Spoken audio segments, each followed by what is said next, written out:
Welcome to the 5-Minute Prime Podcast. Quick, actionable tips to master personal finance and real estate investing. In just 5 minutes a day, we'll help you build wealth and achieve financial freedom. Hey, Prime investors, Martin Maxwell here, and welcome back to the 5-Minute Prime Podcast. This is episode 64.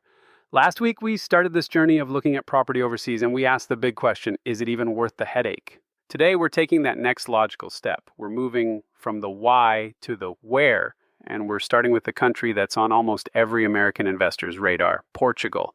It's a place that seems to have it all, a top-tier European lifestyle, a growing economy, and a welcoming vibe. But beyond the beautiful pictures, what's the real story for an investor on the ground? Let's find out. So, who is actually finding success in Portugal? From what I've seen, it's not a one-size-fits-all market. The investors thriving there generally fall into three main groups. See if you recognize yourself in any of these. First, you have the lifestyle and retirement investor.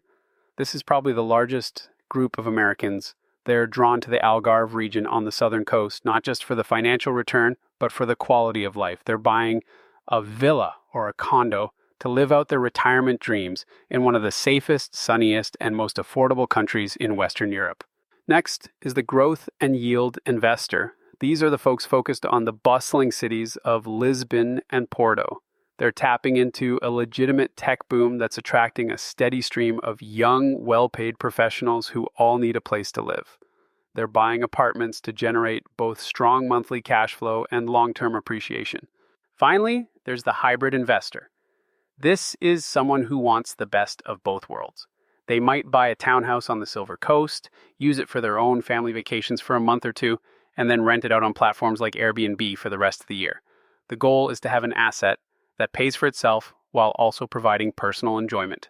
So if you see yourself in one of those profiles, the next question is, what's actually driving the market? Why does it work? For years, the big headline was Portugal's Golden Visa program. I still get asked all the time, does the Golden Visa still work for real estate? Let's be very clear on this. As of October 2023, the answer is no. The Portuguese government officially removed the option to qualify for the Golden Visa by directly purchasing residential or commercial property. The program itself still exists, but the pathways are now through things like investment funds or contributions to cultural heritage projects. The fascinating part is what happened next. Many predicted the market would cool off without that program driving foreign demand. But the opposite happened. The market has proven to be incredibly resilient because the real drivers are much more fundamental. The first is that incredible quality of life. It's a powerful magnet for retirees, families, and digital nomads from all over the world. And it's backed by a real economic growth story. Lisbon and Porto have become genuine tech hubs, creating a stable, professional rental market that isn't just about tourism. Let's make that tangible with a direct apples-to-apples comparison. Imagine you have $75,000 in cash ready to invest. In a U.S. tech hub like Denver, that $75,000 is a 25% down payment on a $300,000 condo. After your mortgage, taxes, and fees, maybe you clear $100 a month in positive cash flow if you're lucky. Your cash-on-cash return is in the very low single digits. The investment is almost entirely a bet on appreciation.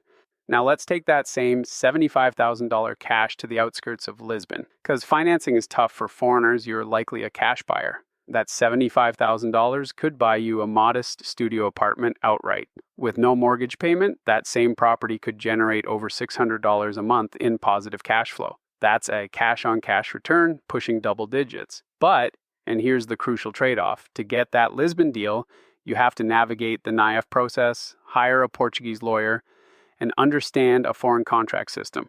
The higher cash-on-cash return is your direct compensation for taking on that extra layer of work and complexity. Okay, so you've identified your why and you're ready to explore. How do you actually buy property in Portugal as an American? The process is well defined, but it requires a different mindset. Step 1. Get your NIF and a bank account. The very first thing you need is a Portuguese tax identification number called a NIF. You can't do anything without it. As a non-EU resident, you'll also need to appoint a local fiscal representative. This sounds complicated, but there are many reputable services that handle this for a few €100. Step 2, assemble your team. This is where you cannot afford to cut corners. You need an independent lawyer, an advogado. I spoke with an investor who said, "My lawyer was my single most important hire. He saved me from a property with an illegal extension that would have been a nightmare. Make sure your lawyer works only for you, not for the seller or the agent. Step 3, the purchase process. Once you find a property, your lawyer does the due diligence. Then you sign a promissory contract, the CPCV. Think of this as a serious, legally binding agreement to buy. You'll pay a deposit, usually 10 to 20%. If you back out, you lose it. If the seller backs out, they have to pay you double your deposit back. The final step is signing the deed, the Escritura, at a notary's office, which makes it all official. Step 4, understand the real costs. It's not just the purchase price. You need to budget for the IMT, which is the property transfer tax. It's a sliding scale, but can be up to 7.5%. You'll also pay a stamp duty of 0.8% plus notary and legal fees. All in, you should budget an extra 8-10% on top of the purchase price for closing costs. It's a significant number you have to plan for. So let's bring it all home. Portugal offers this compelling mix of a world-class lifestyle and solid, fundamental-driven real estate growth. It's not the speculative, high-risk play it might have been during the golden visa frenzy. It's a mature, stable market.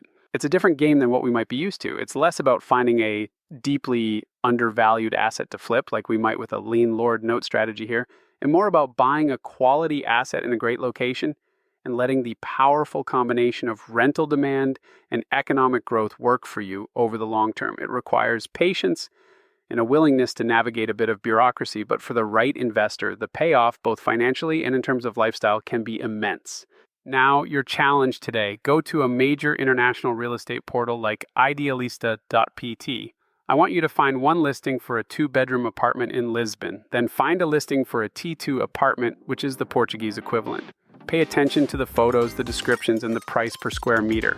This simple exercise is your first step in learning to see the market through a local lens, not just as a tourist. Thanks for tuning in. I'm Martin Maxwell. Keep learning, stay strategic, and keep building, one smart move at a time.